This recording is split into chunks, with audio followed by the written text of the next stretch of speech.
Good evening, everyone. My name is Andy Coronado, and tonight on the show, we discuss CF Montreal's loss against Minnesota. We discuss what's next for CF Montreal, and we talk about the new goalie. That and a lot more on episode 216 of The Ball is Round.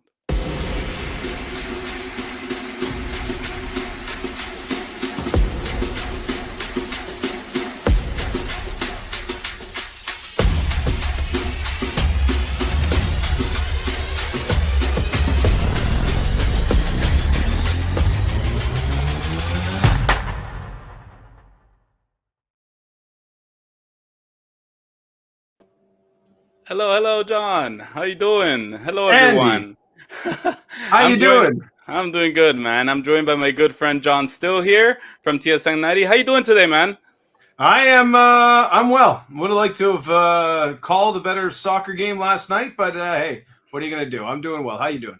I'm doing good, man. Honestly, yeah, we'll get into it, but just watching last night's game, man, I don't know, man. I just felt like I was losing up at some point. I was like, it's going to happen.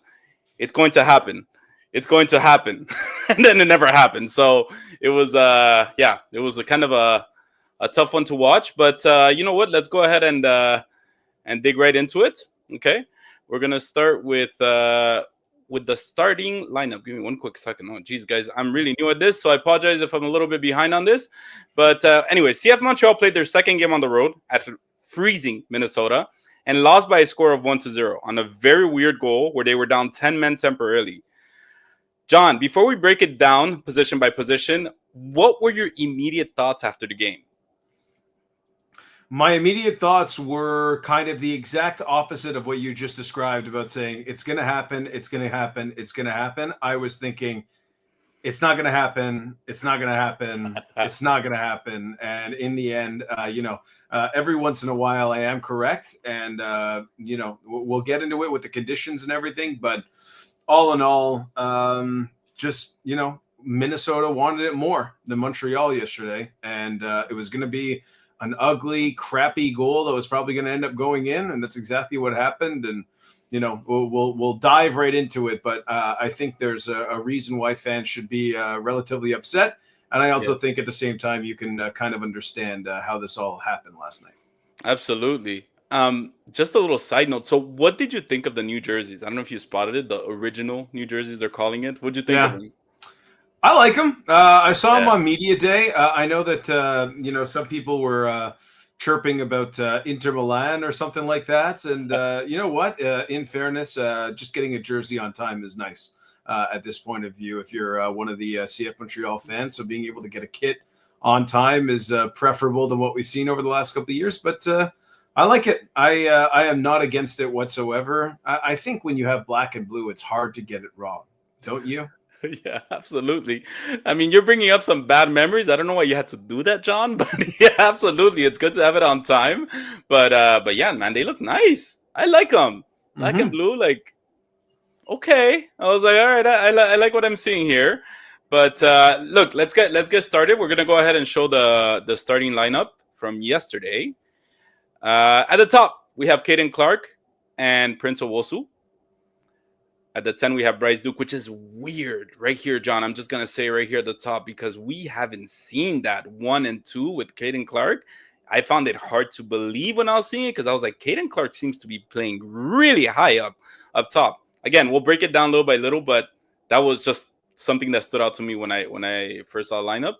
Tom Pierce on the left, Nathan Saliba, Victor Latori on the middle, with Jaquil Marshall ready on the right as a wing back. The back three were Lucas Petrasso, Joel Waterman, Ousmane Jabang, and Ngoli Jonathan Sirois. So to start off, we're gonna go ahead and start with the Jonathan Sirois, our goalkeeper, right? Yes. CF Montreal. So starting from the back, Jonathan Sirois wasn't challenged as much as we saw him getting challenged against Atlanta. What would you say about his game, given the circumstances, right? Because he was in with all the new faces in front of Mm-hmm. him, even though not so new, but new faces. For those of you that don't know, George Campbell was not there because he was injured. I want to say injured. I don't know what to call it. Yes, But he the was dreaded lower body injury. They're stealing the injury designations from the Montreal Canadiens. It's all very annoying for people who do what I do. But yes, the lower body injury. Yes. So he was dealing with new face in front of him. What did you think of his performance last night?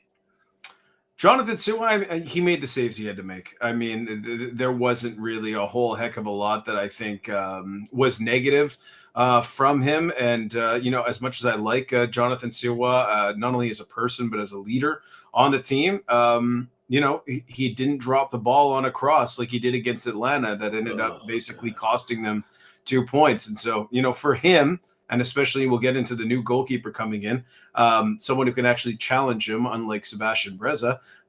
He did what he needed to do, but if I had to just nitpick a little bit, I still think his distribution needs a little bit of work. That he has a tendency to skew the ball horribly, either left or right, more so to his right side. When he's under a little bit of pressure. But all in all, I mean, that is really nitpicking. He made the saves he had to make. Didn't have to make any huge saves like he did against Atlanta, but he did his job. That's all I'll say. And not only that, I thought his post-game comments were pretty revealing about he did not enjoy the fact that he thinks that they have another level that they can get to in a situation like that. And I would tend to agree. Yeah, I mean, look, I agree with you, John. I don't think he was challenged. He was. I thought he had a pretty regular game, which is honestly, I don't say that as a bad thing, okay? Because if we're talking more about the goalie, John, then there's a problem. Something went wrong. But if we don't talk about him, in my opinion, then we're good, right? He didn't do any major mistakes. I've gone on this pod, I think every week, John's criticizing his long distribution. I don't like it personally. I think it needs to take a massive step this season, not just just a few good passes here. No, I think it needs to improve if we ever want to count him in as a goalie for a starting goalkeeper for CF Montreal or any other team. Mm-hmm. Did mention something, and which brings me to my next question. In the post-game conference, he seemed to be calling out his teammates' effort by saying everyone should take a good look in the mirror to avoid the same mistakes from happening again. The second game of the season, John, and he's saying that. What do you say of that? What do you think of that? I like it. I like you're setting a standard. I mean, that was the question I asked both he and Joel Waterman. And, Joel is also someone who, for the most part, is pretty honest. I thought he played a pretty decent politician last night after the game, where I asked, did you feel like the bravery and the desire was at the level it needed to be in a game like last night, where you're playing basically on a hockey rink, more so than anything, in some freezing cold temperatures. There were guys who wanted to be there, and there are guys who didn't want to be there, and we'll get to them in a couple of moments. Oh, yeah. And I think that's all it really comes down to. Montreal can win the game last night if two or three of the guys who clearly didn't want to be there the way that they were playing in those conditions show up. And so I like it. I like Jonathan Siwa coming out and saying that. He's a young leader on this team. And I would tend to agree that if there had been just a little bit extra from one or two players, Montreal might have either not conceded the goal or been able to get an equalizer, because the game was there for them to at least pick up a point, which is probably what they wanted to do considering the conditions and going into Minnesota. But I like it. I like a lot what he had to say last night, because it's no BS. And Montreal's been a locker room and a club at times that has kind of thrived under a lot of BS. And Jonathan Siwa doesn't do that. Yeah, like, let's maybe say it, but not say enough. Let's just keep it out there for everybody to talk about it. But yeah, no, it's it's annoying. It's annoying because as us that cover the team, those that like to get more information. You're absolutely right in saying that. I think I'm happier hearing him call out people today in the second game of the season instead of waiting for July, June, when we're kind of in the middle of it all. And why are we now asking people to look at themselves in the mirror? This should have been done at the beginning. So absolutely, it's a good point. It can be taken both ways, right? Because there's, as you know, John, there is a lot of negativity around the club all the time with the fans and the followers. They like to point out and nitpicky with every little thing, right? But let's go ahead and move on to the back three. We're gonna go ahead and Let's start with next up. We had Lucas Petras on the left, Joel Waterman in the middle, and Ousmane Jaban getting his first start on the right. What do you think of this back three, John?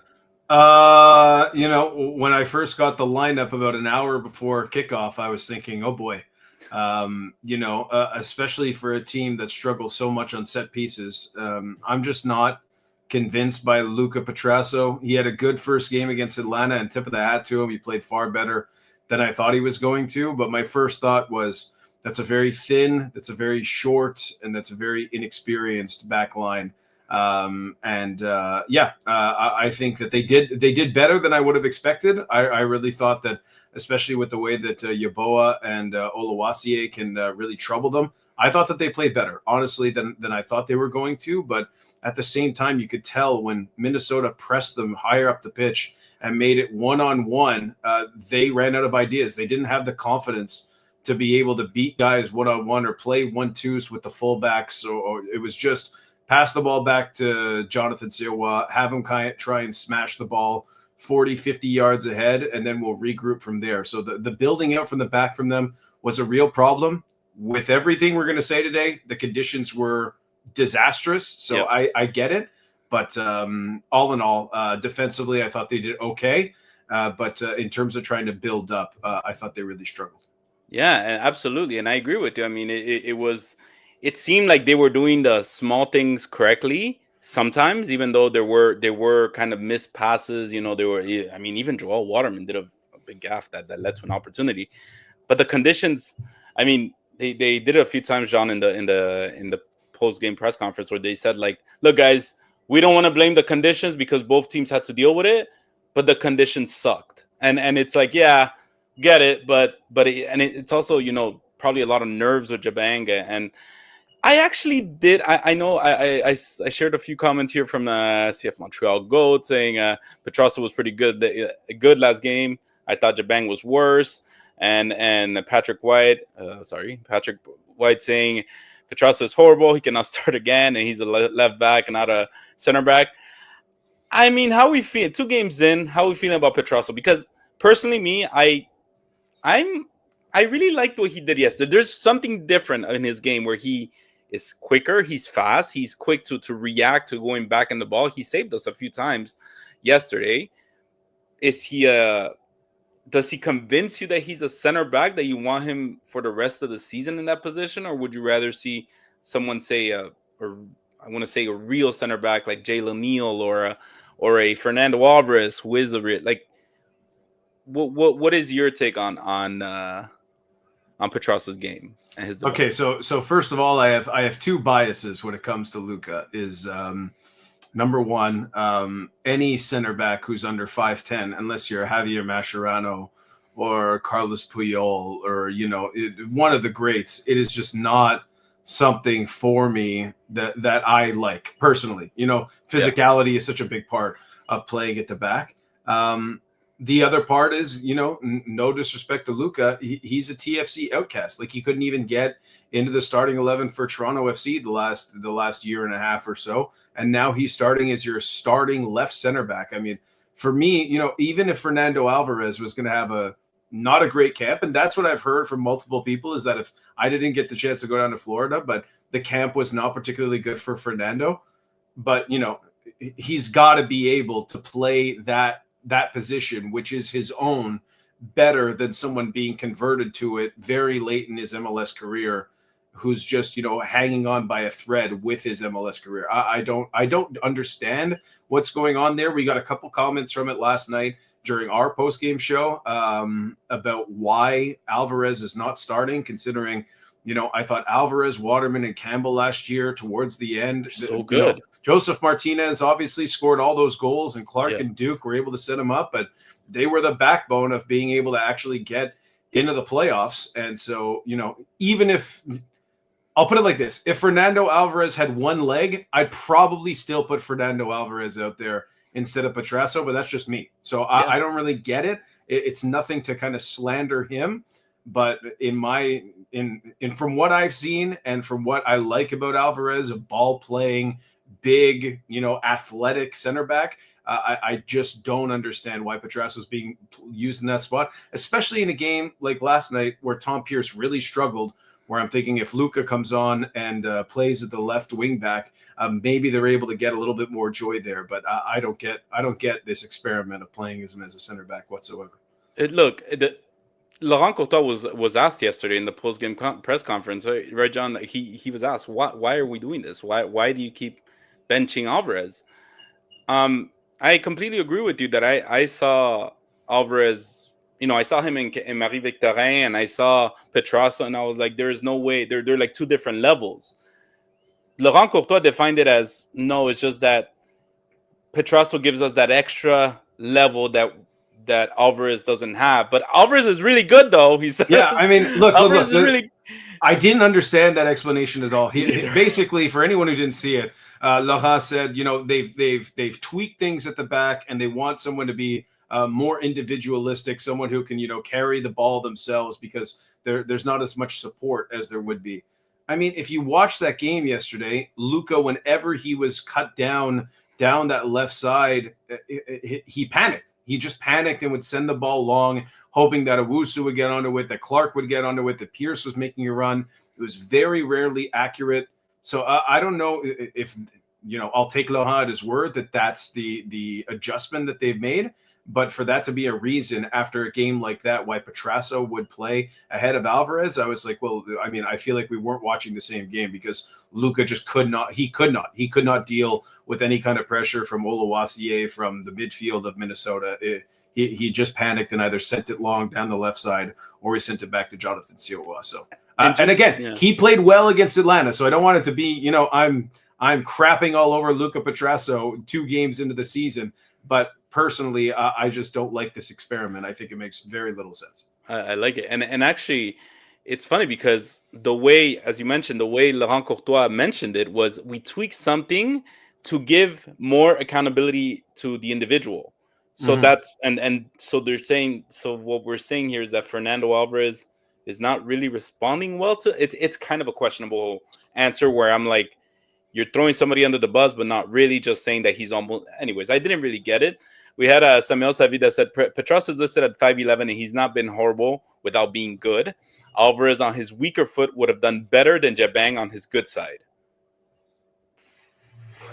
I don't know. Look, okay, so for Usman, I mean, he's being essentially converted into a defensive midfielder, and it sucks that you have the injuries to Campbell and Neal that make it very difficult. I mean, again, what do you have Brandon Craig there for if you're not playing him in that situation? You know what I mean? Like, I didn't think he was awful. I didn't think even Petrasso was awful. I thought that them trying to build the play out from the back collectively and the back line being responsible for that, I didn't think that they did it particularly well.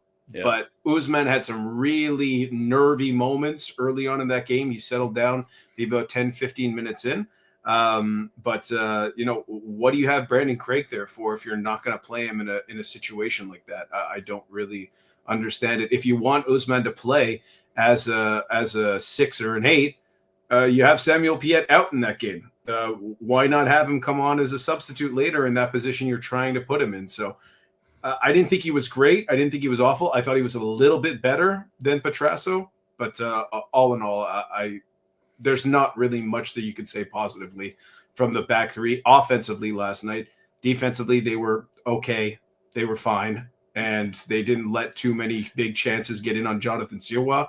Yeah. But, if they're going to try and build out from the back, that was like watching waves crashing upon the rocks last night for CF Montreal trying to get out from the back. It was brutal because the thing is, like you said, John, Joseph Martinez scored all those goals last year and all that. I think we kind of, the viewer kind of forgot the important part of where it all started, which was the back, right? And that Alvarez connection with whether it was Tom Pierce or Raheem Edwards, whoever he was connected, or Campbell with JMR, with Jaquil Marshall-Rutty, the connection between that buildup was so crucial to get past midfield. John, yesterday we couldn't get past midfield. That connection just wasn't working. You can blame the conditions, you can blame the grass, the reality was that they just couldn't get it together. I mean, how big is George Campbell to this back line? How important, like how big of a piece is he to make it work on that right side? Because we'll get to the wing backs. We'll talk about that, but I mean, it starts from there. That's the reality of it. That it starts from the back. That's the Laurent Courtois ball. Everything starts from the back when they're playing offense.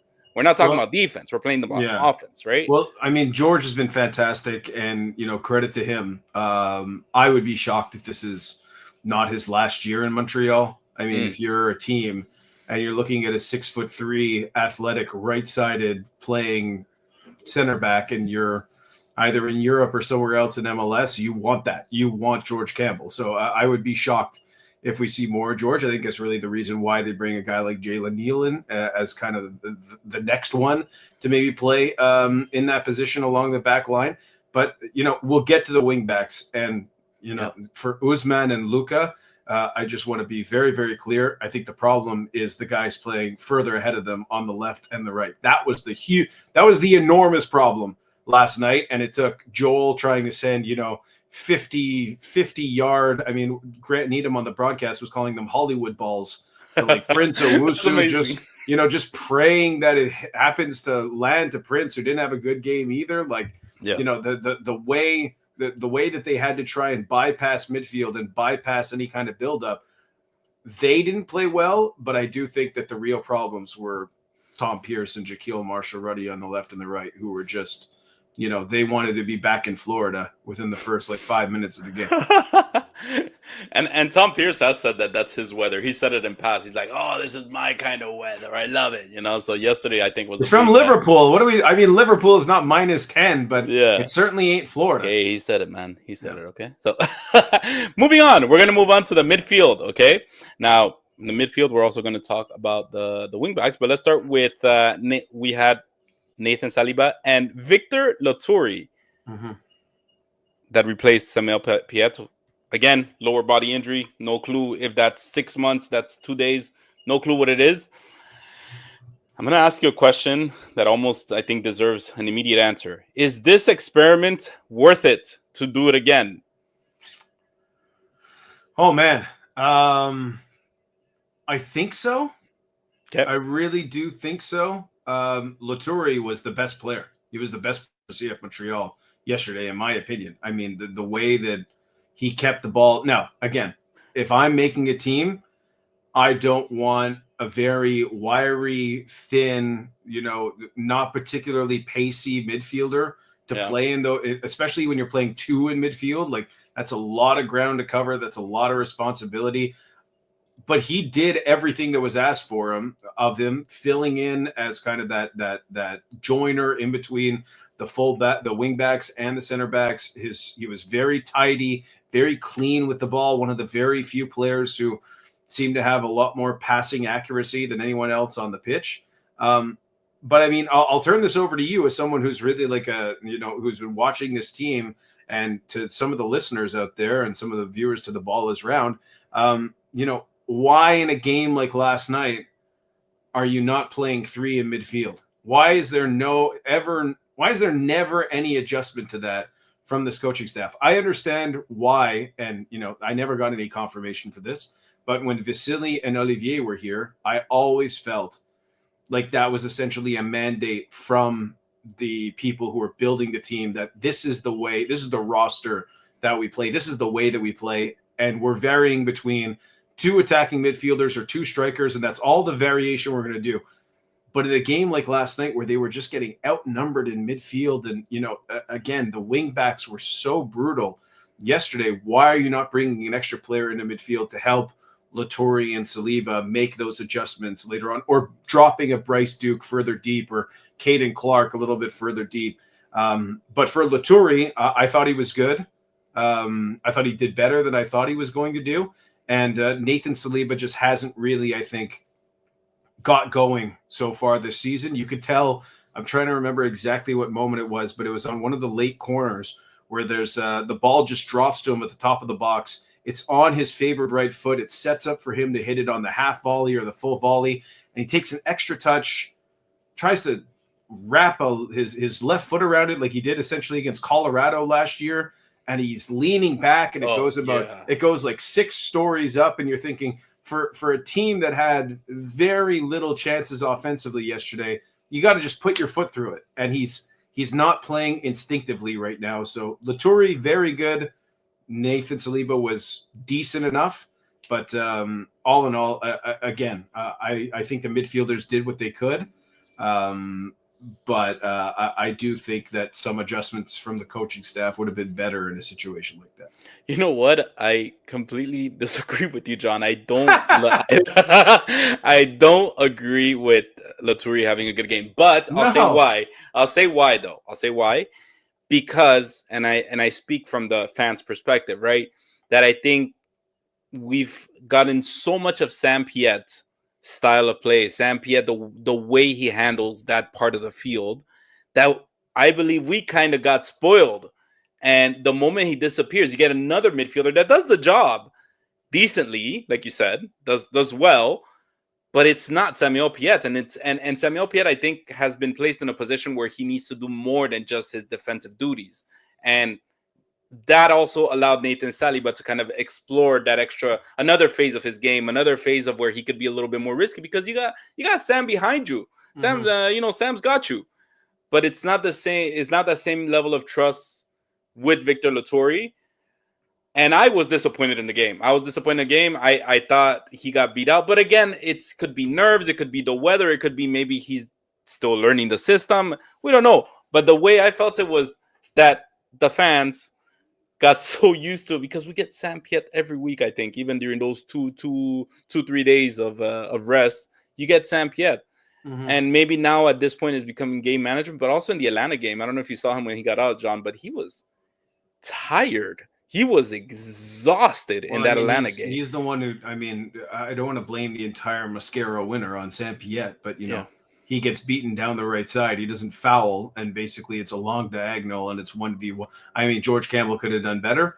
Yep. I didn't think that, Grant, the guy who was doing the Grant Needham original number 9, who I do the broadcast with, he did not like the first game from Sam at all. I thought he was fine, but watching Laturi in training, he's never going to be Sam Piet. If you're playing Saliba and Laturi together, it's going to be Saliba doing the Sam Piet graft, which is, being someone who can destroy, who can win the ball back. Laturi, again, he's like 130 pounds soaking wet. Like that's never going to be his game. His whole game is just to keep everything ticking. The ball's on his foot for a second. He looks around. Who's the open guy? Passes it. He moves into another area, tries to get the ball back. He didn't take a lot of chances, so I'll agree with that. Is that if the design was Nathan's going to do more Sam work, and it's going to be Victor who's going to be the one who's going to try and play some balls, that certainly didn't happen. Maybe I just didn't expect him to do that. I just thought we were going to see what we saw against Atlanta, which is he's going to keep the ball. He's not going to make too many mistakes. He's not going to turn it over in any bad situations. He didn't do that. And so to me, that was a good game from him, because I didn't expect him to have any crunching tackles or to be able to, win the ball outright. I just don't think that's ever going to be who he is. And I was just happy to see someone who's a huge Celtic fan, someone from the Scottish Premiership playing for CF Montreal, kind of a reverse Alistair Johnston. I very much just enjoyed that from a selfish perspective. Yeah, no, absolutely. We didn't even talk about your club. I'm sorry about that, John. But we do that at the beginning of the show, so I apologize for that. You guys can see how on top of my stuff I am today. But Tragic Yamaha said, Laturi lacked any form of fight for the ball. Let way too many people get past him. No will to get back and fight for his battles. Again, John, to me, I agree. I agree with Tragic Yamaha. I agree. I also agree. But again, I don't think it's ever going to be his game. I think if you're expecting him to do that, and if Montreal are expecting him to do that, like fighting and win his battles, how many guys across world football are built like him and have the same profile as him, and they're guys who, in a one-on-one battle or being able to come back and win the ball outright, are they able to do it? N'Golo Kante. Name me another one who does that kind of who runs those kind of hard yards. I don't think that, and I don't think Laturi, in fairness, to the listener and also to you, is that if you want him to be at his best, he's got to have someone else in midfield. And again, that comes down to any kind of adjustment. They don't want to ever make that adjustment. They're committed to those two men in midfield, and maybe Latour in that situation is going to need a little bit more defensive cover. It was his first 90 minutes, so I'm not ready to crucify him. I thought he did well for what he's supposed to do, but I get for people who watch Saint-Pierre, he wasn't Saint-Pierre, and I didn't expect him to be. And that's what I mean, right? So it all comes down to maybe, if you're not getting a Samuel Piette, that's what you're going to get from Victor Latour. Then, John, we go to what you were saying about a three-man midfield, right? Where maybe that's what we need in that transition, because Sam did a lot. And in that Atlanta game, I just think it caught up to him where I don't want to blame it on age. I don't want to blame it. I mean, it's the first game of the season. People are just getting their feet under him. So it was a tough game to watch Sam, because it's not the Sam we saw last year. When if you wanted Sam last night, then you play Ousmane Jabang in midfield next to Saliba. If that's what you want, because Ousmane, despite being a little bit more wiry and still trying to get to that position to learn it, that's what he does. He does a little bit more of that than Latour does. And so, it comes down to the profile of the players. You just can't, insert Latour in and be like, I need you to bully players off the ball. That's never going to happen. It's never going to happen for him. So we're going to go ahead and answer a question, which is, should we try this experiment again? I think, John, we agree that yes, but maybe add another midfielder and see how that works out, because it has potential for something. Nathan Saliba also kind of disappointed me, but again, it's also very new to him with a new player, and again, level of comfort. It's all mental at the same time, right? How comfortable are you taking that? And yes, that kick that he did, absolutely. You kind of held your breath for a second, and then you saw it, and you're like, oh boy, you're just waiting for any kind of chance in that game, and that's the chance that falls to you, and you overthink it. You know what I mean? I think that's his start to the season, is that, and he had I know that Montreal had, a far better start to last season on the road. We were all very surprised. Yeah. But I think he might just be a little bit of a slow starter. I think he might, it takes him 2, 3, 4 games to really get into it, because he has to be, for Montreal to be successful, especially with Piette out, he's got to be excellent, and he was just average. And that's just not going to get the job done rightly or wrongly, fairly or unfairly. It's just not going to get it done for this team if he's just an average player. And we have Tate Brooks that asks, any thought to drop Duke back to playing midfield with the injury? I would, honestly. I absolutely would. 100%. Yeah, absolutely. I like it. I like him there. Yeah. I actually like Bryce Duke in midfield. I prefer him to a 10. But yeah, absolutely. 100% would have liked to see that, especially when you're seeing someone like Victor Latour struggling and Nathan Saliba, it not working. You need a connector, somebody that kind of eases the job of everybody, right? So would have been a nice adjustment to see yesterday. Let's move on to our favorite position, the wing backs, right? So moving on to the wing backs, we had Tom Pierce on the left and JMR on the right. What did we think? John's right away like, nope. I can't wait to be at Marie Victorin tomorrow, because I would have lost my damn mind if I was Laurent. You could tell 10 minutes in, they wanted nothing to do with that game. They just didn't. Tom and Jaquil, both of them. They were just, you could tell the way that they were playing. You're like, they're thinking, it's -10. What the hell am I doing out here? They never took players on. I mean, I can't wait to get to the youngster, Alexander Guboglo, who did that's so exciting. Exactly the opposite. He gets on and immediately he's taking guys on. And, Jaquil and Tom's never he's never going to be that guy who takes guys on for pace, but you expect him to at least, combine, to be a little bit more of, an outlet. He's offensively everything they want to do, especially if he's starting. He's everything they want to do down that left side. And he didn't want to do anything yesterday. It was so clear for both of them. And, I thought Jaquil and Tom were the worst players on the pitch for Montreal, and especially for a team that wants to build down the wings. That's why I think the midfield looks so bad, and why they were trying to bypass the midfield the whole time. Is it all comes down to those little 1-2s down the left and the right side, the combination between either Duke and Jaquil or Caden Clark and Tom down the left, and that never happened. They couldn't beat their opposing numbers. They didn't want to, I don't think. I do think the conditions really hampered them. And I think that is the main reason why Montreal lose this game, is that their two wingbacks wanted nothing to do with actually, taking players on and beating them one-on-one. And again, for the 10,000th time, it was absolute shit to be out there. I would not want to be in -10 playing football in Minnesota, St. Paul, Minnesota either. I get it. But you're paid a lot of money. It's your job. You got to at least go out there and battle a little bit. And those guys, within 15 minutes, you could tell the battle level was in the negatives. Yeah. And it's just something that I think people have gotten used to seeing from Tom Pierce. The moment he steps on the field, everybody wants to see his crosses. They want to see how good, because he has some beautiful crosses, in my opinion. He couldn't cross the ball for his life. He wasn't in a position to cross the ball yesterday. He didn't put himself in a position.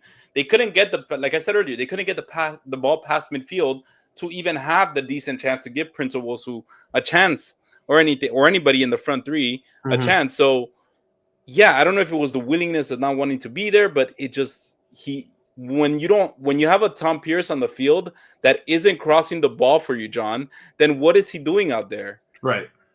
I mean, what is he doing? So to me, that was very, very disappointing performance. Now let's look at the right side where JMR was. JMR came from Toronto. I want to say 6 months ago now. I don't know how long, and a lot of hype. A lot of Toronto fans say he said he was supposed to be the next big thing. Disappointing, whatever. We're not going to go back to all that. But the past two games and throughout camp, who's JMR?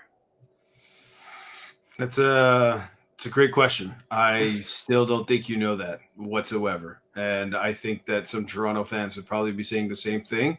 But yeah, he has not been good. There's no other way around it. And I thought that again, we'll get into the young kid in a moment, but if I'm JMR after the way that Guboglo played as a substitute, it's time to start looking over. If I don't start looking over my shoulder, I better start looking forward and being able to actually beat guys one-on-one and, be more combative and defensively what you want to do, because this kid's coming. And, maybe we see David Bugai. You want to talk about unconvincing? I have no idea what David Bugai is whatsoever, because we've hardly seen him on the pitch, and he very rarely gets forward with the ball either. But there's no denying that he's had a very poor start to the season, Jaquil Marshall-Rutty, and now he's got a 17-year-old from the academy that people in Montreal are going to be clamoring for after that cameo.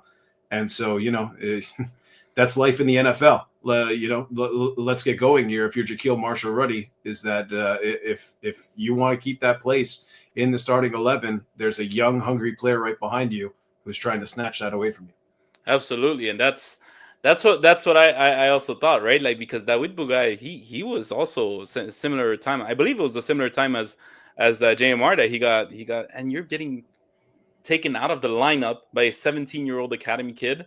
There is something serious to be said about that. Is he a bust? And there's no injury. He's not in the injury report that we know of, unless it's a lower body injury that nobody knows about. But, it's just one of those things. Now, Samuel Savvy said something about Tom Pierce. He said Pierce is a bit more of a static fullback than a dynamic wingback. So you need to get him isolated for him to get his crosses in. As soon as he's marked man-to-man, he has no impact on the game. I agree with you, Samuel. I think we both agree with you, which is what we saw yesterday. Like you said, John, he got marked and he was like, well, I guess I'm marked. I can't. Yeah, you have to play through those situations. Like, there were moments where there was support. Like there was Clark coming back to the ball, or, and we'll get to Owusu, who I didn't think was particularly great yesterday either. But, there are options. You have to be able to find options, or your manager gives you options by giving you a third guy in midfield to be able to send the ball to, and then you're able to beat that fullback. I mean, Longwane, he is one of their, he's one of the fastest wingbacks, or fastest. He led the team in goals last year with Minnesota. So, for a guy who's, to the listener's point, who's a very static fullback, who's not going to beat guys for pace, I mean, right off the bat, you're kind of at a disadvantage. But I thought the desire was nowhere near where it needed to be. When you're Tom Pearson, you're that good at crossing the ball into the 18. You only need 2 or 3 more chances in the game before, you carve out a pretty decent scoring chance for Owusu or Clark, or threaten the Minnesota back line. He was going to be up against it yesterday, but the commitment, the battle level was nowhere near where it needed to be. For someone who, yes, is not He's not going to be. Trying to think who I would say in that situation. Left wing back, very dynamic going forward. Julian Gressel. Anyways, Julian Gressel. Here we go. All right. I can see it. go. I can see it's already April. I can see it's already April. I would actually like to see Julian Gressel playing in midfield more so than the wingback. But anyways, For real? but for Piers, yeah, he just was not. He wasn't good enough, despite his limitations and what he is as a player. He was not good enough yesterday at all. Yeah, and that's just to finish with this topic. So JMR's regression this season, I think, is becoming a bit. I want to call it a regression. It's a bit worrisome. Like you said, it's something that we're watching from a distance, because the show that and we'll talk about the subs. I don't want to get too much into it now, but the show that Guboglu put yesterday, it all of a sudden, John, you know how it works in the world of sports. Give me the next shiny thing. Give me the next, thing. Everybody forgets that JMR came in here with a lot of hype. So it's worrisome. But do you still think he has the same hype as when Montreal signed him today? Well, I mean, know you mentioned he's a local kid from Montreal. So, I mean, did you think that he had? I didn't really think there was a lot of hype. I just thought that it was a vacancy they needed to fill, and they bet on someone who hadn't lived up to his potential just yet. So that there's no way that I thought Jaquil Marshall-Rutty was going to be a sure thing. And I'm not ready to call him a bust 2 games into the season, because it has been very, very poor. But hype, when I saw Jaquil Marshall-Rutty is joining CF Montreal, I wasn't like, wow. I thought, okay, he's a decent MLS player. My first thought is, why was he never able to start for Toronto week in and week out? And Montreal's giving him an opportunity to give him some confidence to maybe, if they're the ones who put, the cart before the horse, and just give him and anoint him that spot, maybe he'll take it and run with it. I thought at times last year he did, and not nearly enough as I think people would want for the amount of money that they shelled out to get him over here. But the first 2 games of the season, he's been way off it. Like, there's anyone with a pair of eyes can see that he's just nowhere. He's nowhere at the level that Laurent would want him to be, or that the fans would want him to be. Absolutely, and it's if you guys know anything about Laurent Courtois' ball, is that the wing backs are a major part of the game, and if it doesn't work, it doesn't work. They killed them. They killed them yesterday. Pierce and Marshall-Rutty. If I was writing a headline, that would be it. I don't know where I would go with that. Wing backs bring Montreal back down to earth, or I don't know where I'm going with this, but all in all, if I was writing a headline yesterday and I had to say, why did Montreal lose that game, it would be Tom Pierce and Jaquil Marshall-Rutty, because they just killed any ability to go forward whatsoever. They cut off their wings of their wing backs. There we have it. There's the headline. That's it. That's why I'm on the radio and you're writing stuff. That's it. That's why. I'm the headline kind of guy. There you go.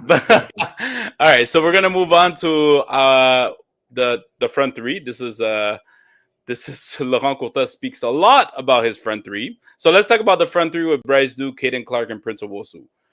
What were your thoughts on that Clark-Duke dynamic that we've seen work so well? I want to say the Clark-Duke dynamic because that's what we're used to seeing under the striker of Joseph Martinez or Matias Kokaro when he was there. But yesterday we saw kind of a different. I was surprised, honestly, John. I was seeing Clark playing a striker position with Bryce Duke under them, and sometimes even Bryce Duke going striker alongside Owusu. What did you think of that change there? Well, I mean, calling it, I didn't really get a chance to necessarily see that's what was going on. I just thought that they had so little time with the ball because of everything that we spoke about the midfield and the back line and the wing backs, that I didn't even get a chance to necessarily see them get it. All I saw was that I thought Duke was the better of the three. When he had the ball, he looked a little bit more lively. He looked like he could, like you were saying earlier, could be that connector, could be the guy to distribute the ball. He looked like he was taking care of it, was more willing to kind of take some risks.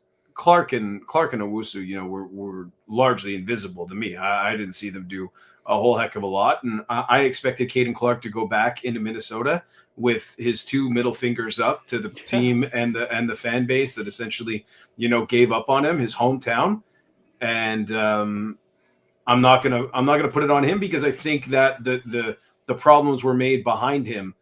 So you're looking for like one little chance. I can't even remember a chance that Caden Clark had in the 18 to do next to anything yesterday. Ditto for Prince Owusu. So if the decision was to play them more as two strikers, I mean, if you're playing them as two strikers, why isn't Sanusi Ibrahim on there? If that's the decision making.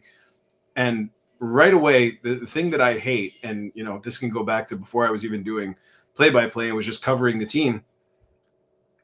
This whole moving Caden Clark around, and all right, so you're taking off Tom Pierce, and Caden Clark is a left wing back, and Caden Clark is playing as a striker, and then he's dropping into midfield, and he's in a different. I mean, this is how Minnesota ruined this kid. Is that he was supposed to have a spot in midfield, and then all of a sudden he's playing as right wing back, and all of a sudden he's playing here and he's playing there, and the confidence goes. I hate that. That's something personally that I just despise. No, you're absolutely right. You know who they did that to last year? They did it to two players last year. That same exact change, John. They did it to Mathieu Chouanière, not striker, Mathieu Chouanière. Once he left, who was the next guy they did that to? Ariel Lassiter.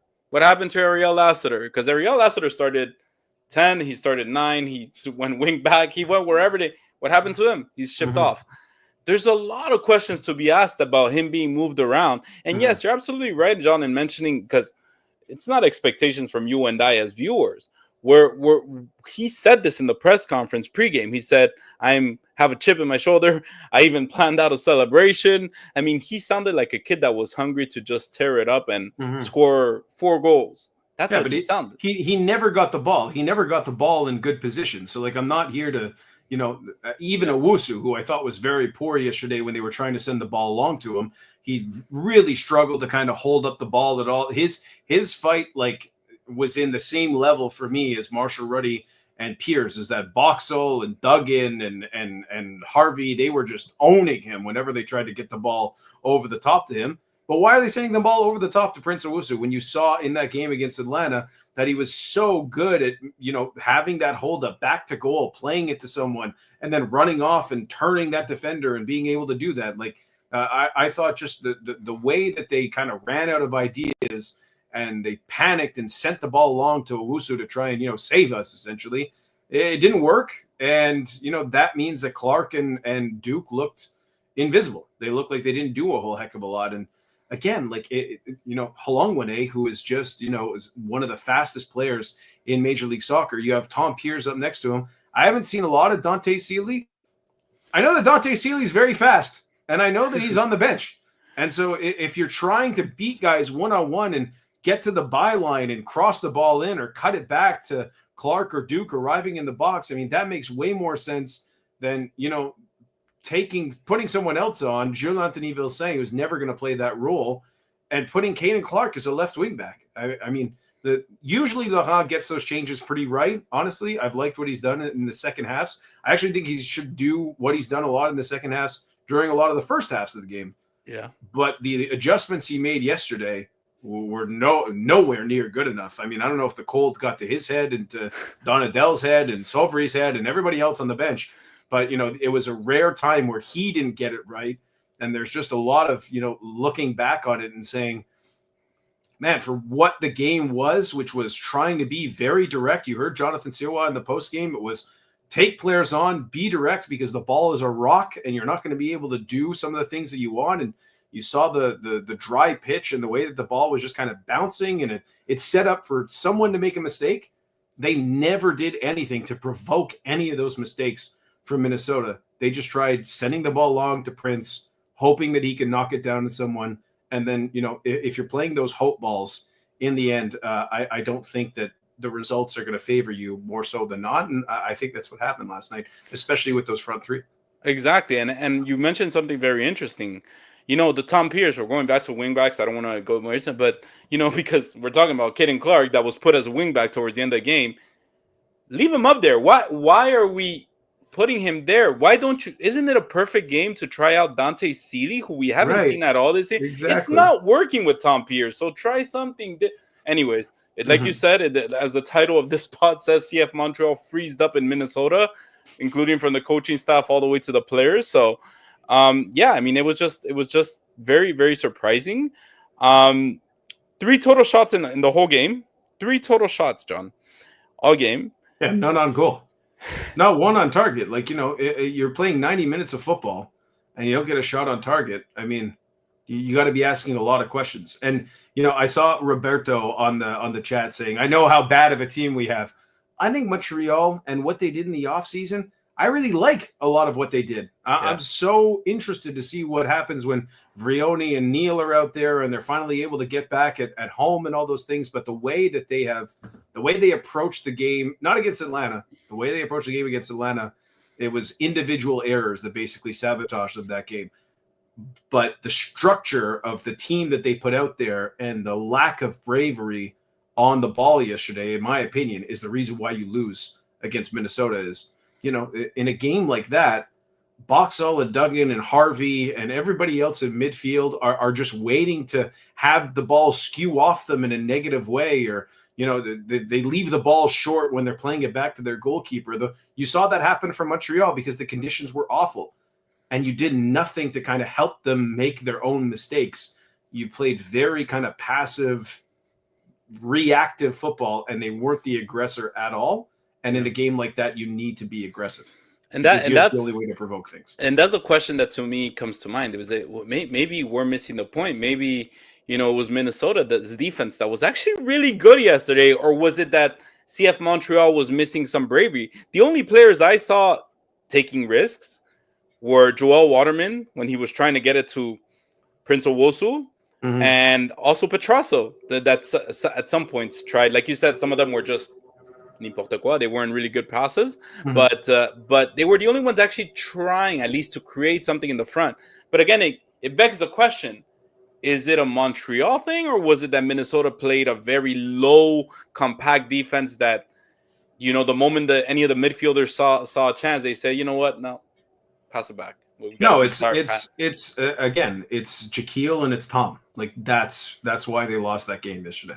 There's really no other way about it, because you saw when Gaboglo comes on in, what was it, the 75th, 77th minute, whatever it was, immediately you're pinning Minnesota back. You're pinning them back, and they're in their defensive third. I know that they're protecting a goal, and they didn't have everyone. They didn't have everyone behind the ball. They said Yeboah as an outlet for the majority of the game. You at least were able to pin them back and provoke some things from happening. But at that point, everyone's tired. Everyone's cold. No one really wants to be out there. They've all played the game. They've all seen what we've all seen. And they're like, it's just not happening. It's just not happening right now. And so you kind of lose that extra little bit of energy, that extra little bit of battle, because for 77 minutes, you did nothing. There was nothing being done offensively, and especially for offensive players. So, it's all about rhythm. It's all about energy. It's all about, playing those 1-2s, knowing where players are going to be, being predictable. When you're stuck on an island, and I think Owusu could have done better personally. Boxall owned him last night. A lot of those long balls, a little bit more boxing out, a little bit more body position. Maybe you're able to make the ball stick. But I think that in terms of, people to blame, even though he didn't do as well as I think he could have, I think the front three and Prince are like all the way at the bottom. I just think it was the entire setup of what they were trying to do was just not working at all. Yeah, it was not working. And Tragic Yama says, I felt cold just looking at Donadel and Courtois. Should have worn a hat instead of a cap to keep his head warmer. The whole management of the game was so off. It was a strange one. Look, I want to talk about a little point. I don't want to get deeper into it. But WTF moment, okay? We don't even have a segment here of WTF, but I just created a WTF. Jaquil Marshall-Guerretti gets subbed off. He gets subbed off, and he goes the other way. Gets a yellow card. Gubuglo has to stay in the sideline. We're down 10 men. The goals get scored. WTF. Yeah, I had no idea what the hell was going on. Like, I was just so confused. Those are the rules. I was so confused as to what was going on. I didn't even know there was a rule, honestly. I had no idea. Even broadcasting the game, I was like, what the hell is happening? Why is he going back over here? He's got a yellow card. And yeah, it looked very Sunday League. It looked very Sunday League as to what was going on. But the goal is because Goboglo, if you're 10, if you're 11, be 11, I guess. I mean, I don't know how much that kid is going to be in there in the 11 or in the box trying to defend that goal, trying to defend that long throw. It's again them being beat on dead ball situations. They are just bad at it. Joel gets beat. He just gets beat one-on-one in that moment, and it's a flick and another flick, and Yeboah just pokes it in. Lucky Jonathan, bounces. you know what I mean? Like, yeah. But again, it comes down to, and you saw it in the game against Atlanta on the first goal off of the corner kick. I mean, this is the thing that drives me the most crazy about Montreal is that you're going back to like Thierry Henry time. You might even be going back to Frank Klopa's time, where this team is incapable of clearing their lines on set pieces and on dead ball situations. They always look so nervous. They always look like they're about to concede a goal. And that's not even the same players. All those players have not been there at the same time, but it seems to be something, this like weird cancer that is completely like flooded through the entirety of this organization, is that for whatever reason, year in and year out, dead ball, free kick situations, corner kicks, they are just lost. And it all comes down to not being beat on the first header. And that's exactly what happens in the buildup to that goal. So, yeah, it looked extremely stupid, the entirety of that buildup. But I don't think if Goboglo is on the pitch that Montreal's not conceding that goal. I just think that it looked, Yeah. It looked like I didn't know what I was doing. Is that I'm calling it on the radio and I'm like, I have no idea what is going on whatsoever. Maybe he'll come on, maybe he'll won't. Goal goes in, and that was it. You know what it felt like? It felt like a hockey game where, the guy gets a penalty, they scored a goal. Okay, you're back out. Like, yeah, I didn't understand it. It was a sin bin moment. And I was like, I don't know. Did someone say something to someone? I didn't know. So again, for people like me, what is the rule again? Andy, please explain to the people. So based on what I'm understanding, because actually, it's a new rule from last year that apparently when you're getting subbed out, the referee tells you the rule is that you have to get out towards the nearest line, which he was all the way at the end. So technically he has to go out. He chose to go the other way, to go the way. No idea why. We weren't losing. It was 0-0. And so then I believe that they have to wait 2 minutes. 2 minutes, the person coming in. And I can't even begin to fathom what's going on at that point. In Goboglo says, he's like, I'm about to get my start. This is the first game. I had to go in. Now I have to go back out. Now I have to wait. Like, the nervousness and all that craziness is just a classic CF Montreal moment. But I think it's a little bit humiliating, as you said, because it just seems like this team just can't get it right with the set pieces and all this. Because I'm rewatching the game today, John, and I'm seeing, hey, you know what? Minnesota just said, okay, we're close to the box. Why are you going to waste time doing like small throw in? Let's just go all in, guys. Let's just go in. Like, let's Montreal struggles with the ball in the box. Let's just get it in there and let's figure it out. And that's exactly what happened. They just threw it in there. Lucky bounces here, tip there, and it's a goal. And that's just humiliating to me. It's like, okay, guys, they found a way that because again, the president and the coach and everybody that you speak to, the players have said, we've struggled badly in set pieces, and we're really, really, really working hard on it this year. We have a coach that specializes in this. And so teams are like, oh, look, guys, let's be their test. Yeah, but again, if you're a team like that, and I'm sure everyone around the league has the pre-scout and they have the data and they have the analytics to know that Montreal are not good at that, and it's been multiple years that they're not good at that.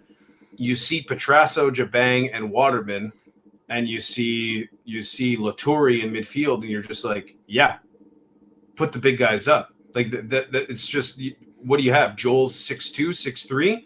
Usman's a little bit bigger, but he's a very thin guy. Like, it's bully ball. It's really that simple. Like, you can just bully them when Fernando and George aren't in there. That's not going to be able to happen. And even with Fernando and George in there, they still concede those. So, I think that it was, as soon as I saw that starting 11, the back three, I'm like, okay, I hope that they do well. But they were right to be victimized on a dead ball situation because of the history and just because of who those players are. And in the end, it's Joel who doesn't win the header. So, it's not Usman or Luka whatsoever, but he's also struggled at that at times. And, that it's just, it's a comedy of errors constantly for Montreal whenever they have to deal with someone whipping the ball or throwing the ball into the 18. That's why I say it's humiliating because it's like they just guys, let's cut the BS. Let's just get to it, get the ball in the box, and let's figure it out from there. Mm-hmm. Tate Brooks asks us, do you think the reason they may have problem with set pieces for the last number of years is because they tend to be a young team? Yes. If you gave me any other answer, I'd say yes. If you said it's because they're in Florida, I'd say yes. If you'd say it's because they eat chicken instead of beef before the game, I'd say yes. Like, give me any reason and I will support you, because it doesn't make any sense. Doesn't make any sense why this team for about 6 years now have no idea how to properly defend set pieces. It doesn't. It makes no sense whatsoever. It's before these players. It's before this coaching staff. It's before the last coaching staff. It makes no sense. So, I think it's going to take like some sage and a voodoo doll and a Ouija board, because it doesn't make any sense why this team continues to struggle. No more go-karts. In that aspect of the game. I don't know. I don't know what it is, but someone needs to, find a priest and find a way to, figure this out, because it doesn't make any sense whatsoever. Find the priest. We got the quote. We're gonna put that as our title. All right. So we got the last part right here. We're gonna let's look at the subs. We talked a lot about Guboglu, but I do have a little. Let me put it up here. For the subs, we had Alex Guboglu, Fabian Herbers, we had Jules Anthony Vilsain, and Ibrahim Zunusi that came in the 89th minute. So out of those subs, John, who, I think you've mentioned it a little bit, right? Who was it that impacted the most? The kid, 17 years old. It was all him. It was, I like Jules. I like Sanusi. I mean, Sanusi had those big chances against Atlanta. He puts one of those in at the end, and we're talking about a totally different start to the season. Yeah.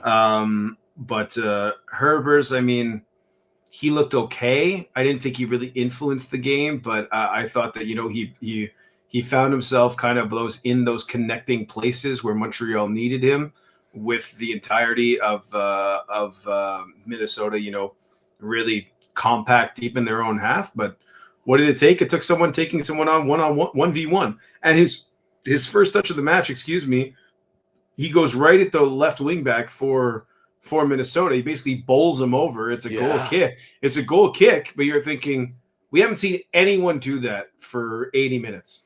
That's it. That's what yesterday needed. It needed someone on the left to do that. It needed someone on the right to do that. It needed more players being brave enough to take other guys on.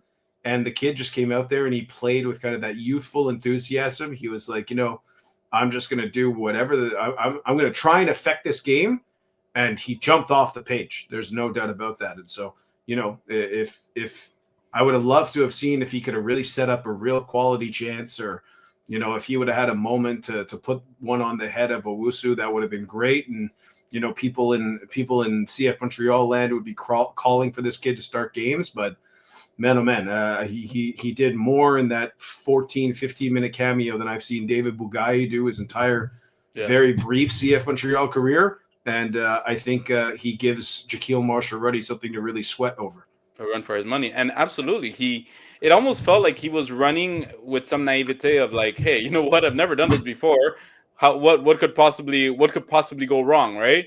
And yes, absolutely, he was physical. I remember I saw him when he first tackled. His body reaction seemed to be like, oh shit, I can do this to MLS players now. Like, I didn't know I was capable of this. Like it almost looked like he was surprised at what he did, and he was like, okay, might not be. But he's a tank for 17. Like, if you see him if you see him in training, he is a thick player. Like, he is, I would again, if he was playing midfield, I'd much rather that profile of a player playing in midfield than Latourie. That's just me personally.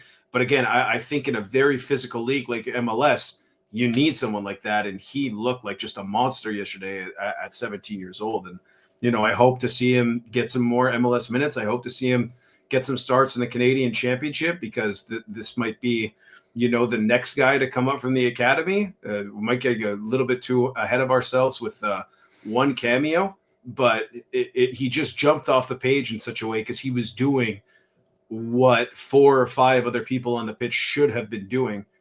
and maybe it was, this is my time. I'm getting a chance, and I'm going to show you what I can do. And I think he showed the manager, and I think he certainly showed the media and the fans what he's all about. Absolutely. Super exciting times. And that's lead us to we're done with our recap. That leads us to our next topic. What's next for CF Montreal? John, there's a lot of negativity we mentioned earlier going on with the fans following these two losses, and the players also. And also the players do seem to be saying that they feel like they keep leaving points on the table. Mm-hmm. What do you think Montreal needs to do to start getting those points instead of continuing leaving them on the table? Not play in -10 weather. That would be a nice. that would be the first one. Check. But I mean, the first match. I mean, that's why. Like, as much as I'm negative about the game yesterday, I mean, anyone who watched it couldn't help but be negative because it was just it was an awful game to watch. Like, there was no doubt about that, and the conditions had a large part to do with it. Let's not pretend that wasn't the case. Yeah. But why would people be like furious after that game in Atlanta? Like, why? Why would people be upset after that game against Atlanta United? It's Jonathan Siawa, losing his mind for a moment, and they brought in a kid who I think is really going to challenge him in the years ahead. I don't know when this started creeping into his game. Last year, it did seem like once every 4 or 5 games, he'd have kind of a howler that you would say mental lapse. Yeah, you know what I mean? So that needs to be cut out, no doubt. But he doesn't do that. And, George Campbell doesn't show the ball too much to Edwin Mosquera. Montreal were the better team in that game against Atlanta. That's a team that spent $40 million more in the summer than Montreal did. So I don't really know where the negativity is. And trust me, if anyone's ever heard me on the radio, I am far more of a pessimist than I am an optimist. And I have been very negative about this team and the direction of this organization for a very long time. Yeah. But 2 games into a season where you have a whole new cast of characters, you finally have some stability at head coach. And I think you actually have some grown-ups in the room, even though, they're not exactly on the veteran side. Even though I think you have some more grown-ups in the room than, when Joey was really running this team, I don't know where the huge negativity would be for me if I was a CF Montreal fan. I wouldn't really understand that. I know it's hard to park that because it has been such a negative kind of black cloud hanging around this organization for a very long time. But I don't think 2 games into this year, where I think they did a lot of the things that they've needed to do for several years in the offseason, I don't think that, playing on ice and having two kind of mental lapses in that game against Atlanta, I don't necessarily think it's time to panic. I really liked what I saw in Atlanta. I was actually pretty happy about it, honestly, because I saw a strong team. I saw a mentally strong team, a team that wasn't ready to well, we've been here before. Let's just kind of end this game. They really wanted to win that game. Yeah. The only thing that for me, I guess my negative self here, I'm actually a pretty positive guy, John. But very upsetting for pessimists like me. We very much do not like you optimists. But please go on. Woohoo! But no, it was very much like one of the things that really stood out to me yesterday was just again that lack of wanting to do anything, both from the staff, John, and the players. It just felt like they were like, guys, it's super cold today. Let's just get over this, and let's not make it too bad. And I just felt like Minnesota kind of gave them the ball, gave Montreal the ball, and was like, here, guys, come on. We're kind of giving you. And Montreal was just like, but we want the perfect scenario. We want the perfect shot. We want the perfect thing. And it's like, at some point, it's going to, you're going to have to do Minnesota. Like Minnesota did, just throw the ball in the middle and, guys, lucky bounce, figure it out. The mentality was all wrong for the game yesterday. Yeah. But, I think the mentality is right going into Vancouver. I think if they played that pretty football and Tom Pierce starts the game and it's not -10 and, they have a little bit more of a bee in their bonnet and they're ready to kind of just fly out there, and like we saw in that game against Atlanta, especially in the second 45, like, what a team. If you play like that, you're going to recoup more points than you're going to lose, especially with the way that they start on the start of the season. So I'm almost like throwing this game out against Minnesota because I don't know about you. I know these guys are professionals.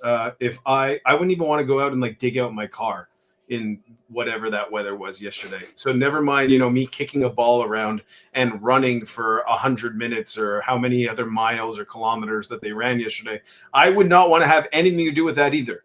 But they are the athletes at the highest level, and they are not allowed to have that mentality.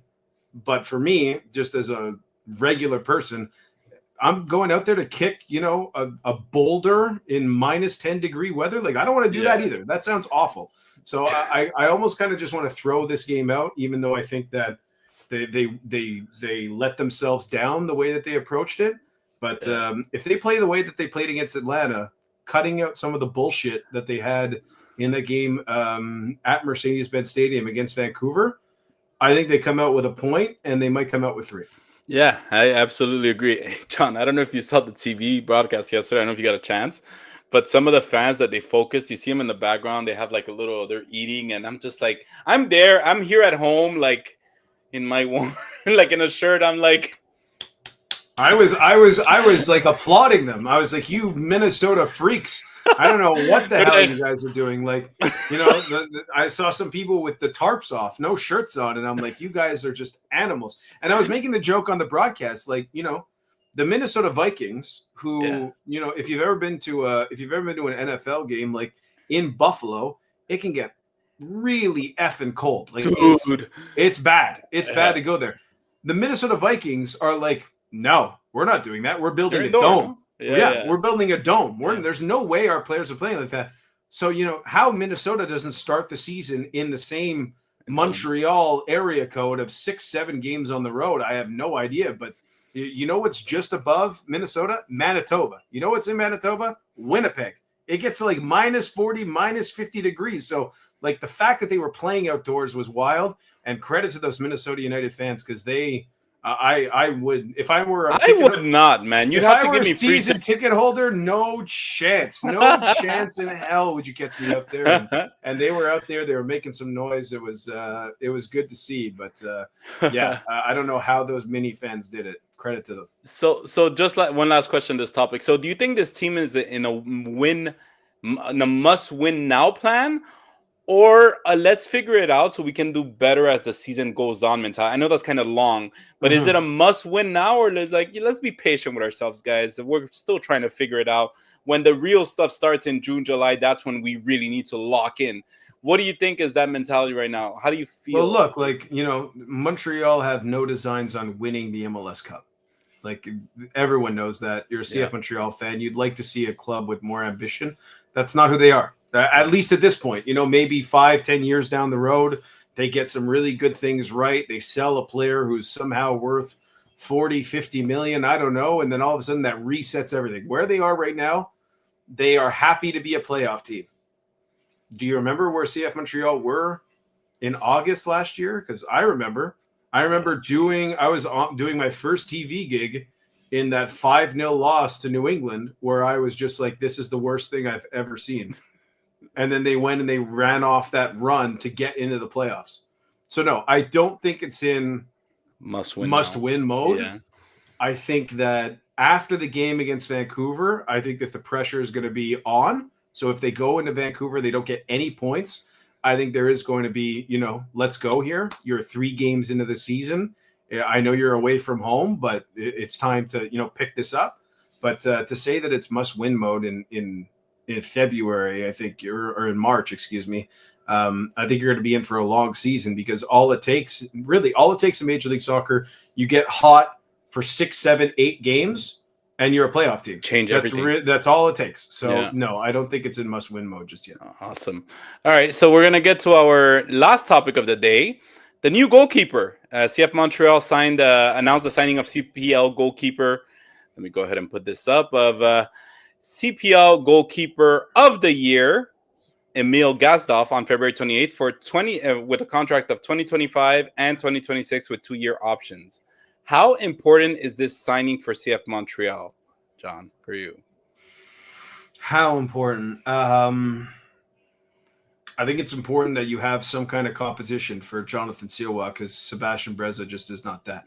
No. And I like Sebastian as a person. He's possibly one of the most entertaining people I've ever had a chance to interview or interact with, and that's not even just for CF Montreal, just in all sports. You want to have an interesting afternoon, grab a cup of coffee with Sebastian Breza. But you saw in the Canadian Championship last year, like during that entire Metzier-Chouanier debacle that was happening when they went to Hamilton, he wasn't good. He wasn't good enough in the Canadian Championship against the CPL side. And Laurent Courtois knows that. Anyone who's a decision maker at CF Montreal knows that. And so to be able to bring in another Canadian, another guy who you hope can put some pressure on Jonathan Siwa, maybe a year or two from now, is really competing with Siwa for the starting spot. That can't be bad. And he's a bigger kid as well. Seems to have a little bit more athleticism than Siwa, but Joe is also a very young goalkeeper, so I'm not ready to write him off because he just has those gaffes every once in a while. He cuts those gaffes out, and he is a nailed-on starter in Major League Soccer. There's no doubt about that. Mm-hmm. But usually for those guys, what it takes is being pushed, and he's going to be pushed with this kid. I truly believe that, and that it won't be long till he's number 2, and maybe in 6 months to a year, maybe he's really challenging Siwa for number 1, and that is not a bad thing for this club. Yeah, I agree with you. I do like Jonathan Sirois as a starter for CF Montreal. I don't know if it's. I don't know. Again, I thought that at the top of the show. I said that I still think he needs to maybe add another level to his game when it comes to distribution. We don't know how the new kid is going to do, how his distribution game is, or how he does with MLS teams. But I do think that Jonathan Siwa has something to worry about, and I think this is a fantastic move by the club. Not getting we're not getting, what was his name, Logan Ketterer from last year, where he's just gonna kind of sit around and earn a paycheck. He's there for a paycheck. That's it, and that's, I think that goalkeeping room needs to be started taken seriously, just like as they've been doing with every position. We just talked about JMR and one of the academy kids all of a sudden like waking him up. Mm-hmm. Every position needs to have nobody needs to be settled in their position, and that's fantastic. Last question for you. So how important is it for CF Montreal to continue signing players from the CPL, in your opinion? Oh, I have no idea why they have neglected that for as long as they have. Yeah, I'm not a big CPL fan, not the concept of it, but the fact that, if we want to get into a whole tangent, Canadian soccer business and Canada Soccer basically sold the entire national team program down the river for 20 years to host a couple of games next year in the World Cup. So the whole concept of the CPL and what it's turned into, it's left a bad taste in my mouth. That's just me personally. Yeah. Even though I do think it's a good initiative, you have the best success story in CPL history on your team in Joel Waterman. Like, there is no one else who has gone from basically a total unknown to being called up to the men's national team, to starting games for the men's national team the way that he has progressed. And then you wait like 6 years to go back to the CPL. It's very strange. I've never, especially for a team that's on a budget, like the way that Montreal is on a budget. I hear this from hockey fans all the time, is the Montreal Canadiens should know all the best players in Quebec every single year. And I'm like, yeah, they should. They absolutely should, because it's there. And I know that, there is no CPL team in Quebec. That's a whole nother thing. Yeah. I really hope that changes for the CSA Laurent people in the not too distant future. Let's hope that happens. But, the CPL is also on your doorstep, and you can absolutely find some talent somewhere in the CPL. If you just, go out there and really look for it. I know Nashville has grabbed a couple of players out of the CPL, and, if you're Montreal and you're trying to fill out your roster at times, I haven't understood, maybe not now, because they seem to have a lot of bodies and they've really gone out this year and tried to fill as many holes as possible. But basically, since they've signed Joel, they've never gone back to the Canadian Premier League. And that makes no sense to me. So hopefully this Gazdov kid works out, and that just, gives more incentive to go down to the CPL and hopefully, pick up some of the better players in the country in that league. Absolutely, and like you said, Joel Waterman was an Olivier Renard signing at the very, very beginning of his tenure. Looks like this new sporting strategy is kind of, the signings they've done in the past few weeks. I don't even know if to say months. They've been getting academy 16-year-old, 17-year-old kids. Now they're going for CPL. Super draft kid seems to also be Adedokun, which we haven't heard of him in the past 2 weeks, but has also been kind of fighting for his spot. So it's very, very interesting strategies that they're going. It's very encouraging, and I think it gives a little bit more, like you said, credibility to the league, right? And also gives more of maybe a sales pitch for a CPL team here in Quebec, which again is another whole hour of a talk show that I'm not going to get into. Just to finish off here, John, I know I've taken way too much of your time, but I just had a few questions from some of our listeners. Yes. I had Norma here that said, is Saliba able to be an offensive threat? His goal in the first game did not reflect his lack of offensive contribution, and versus United, he was not helping either. Don't see him moving to a top European league as he is now. We need creative midfield help. So kind of a question there, kind of a statement. Is Nathan Saliba an offensive threat? No, that's not who he is. Like, it's just, you want him to be, because this team really needs some more creativity. He can do it every once in a while, but his role is to be a combative, box-to-box, athletic midfielder. You'd like it to be. You'd like him to be Ismail Kone. He's not Ismail Kone. He just is not that player. So we saw it yesterday with that kick you mentioned, right? Where it's like, you saw it again. You saw it last year with that curler he had. It was an absolutely beautiful goal. Like he has some talent, some ability in his locker. But again, that was like his first big goal that he scored in 2 years with the club. Like, he's just he's not necessarily that guy. He scores that goal against Atlanta. It's a free header off a counterattack where there's no one there to get.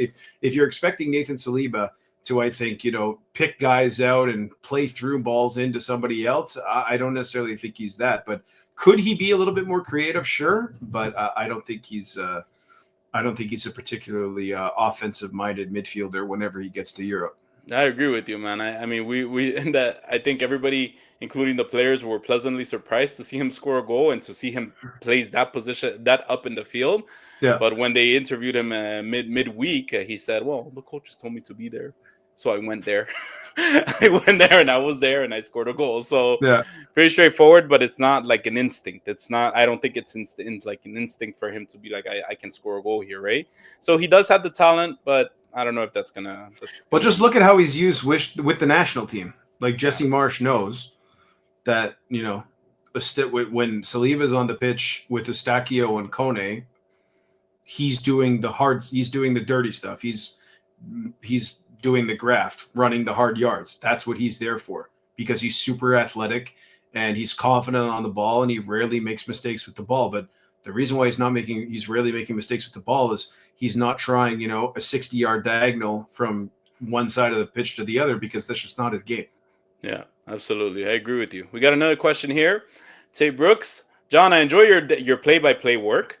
Could you all give me your assessment of Victor Turin last night? We already did it. Not going to do it again. JF Senekal, are we done with the Duke and JMR experiences? The improvement from Bryce Duke, I've been pretty impressed, honestly, over the last year. Maybe because I had him kind of earmarked to being a sub.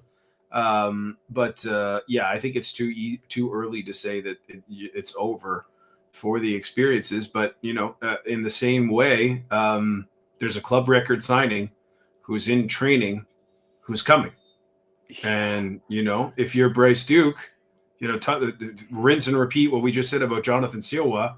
I spoke to Bryce Duke at Media Day. Bryce Duke is planning for this to be his final year in Montreal, because not because he wants to get the hell out of Montreal. I know that there was a freak out on social media this week about that, because he was selling some stuff. It's because he wants to go to Europe. Like, he wants to go to Europe badly. So I think that's why you see a little bit more combativeness in his game. A little bit more of those defensive, that defensive commitment this year. And so I'm not close to giving up on Bryce Duke whatsoever. He's going to be pushed by Sinchuk in the not too distant future, though. So he's got to take it to another level if he wants to get to Europe, and if he wants to hold off the kid that everyone in Montreal is going to be dying to see.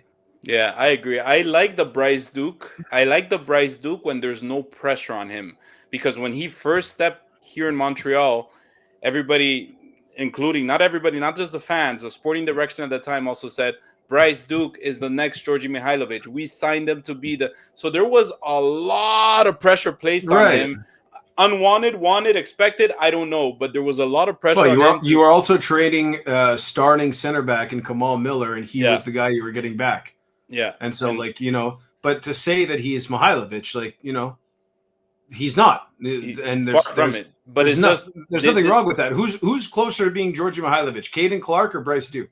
Caden Clark. Like, it's not even close. So, you know, just because they saw an American, they saw a kid who maybe didn't get the opportunity he wanted in Miami, you're giving him that at a young age, but he's just not that same kind of player that Georgie was. But I think in fairness to him, I think he's been a lot better over the last year, where, you know, last year at this time, I was thinking, is this guy just going to be a bench guy? And now I think he's pretty much a nailed on starter until Sinchuk really starts pushing him. Absolutely. Well, look, I mean, that does it for us today. I do want to go ahead and thank everyone who joined us today. We hope you enjoyed tonight's show. As always, the podcast will always be free to listen and watch on all of our platforms. Make sure to check out our Patreon page for exclusive member content. And don't forget to sign up and support the show, which will allow us to grow the product. Again, a big shout out to all of you who joined the Patreon this week. And thank you again to all those who tuned in tonight. And see you next week for episode 217 of The Ball is Round.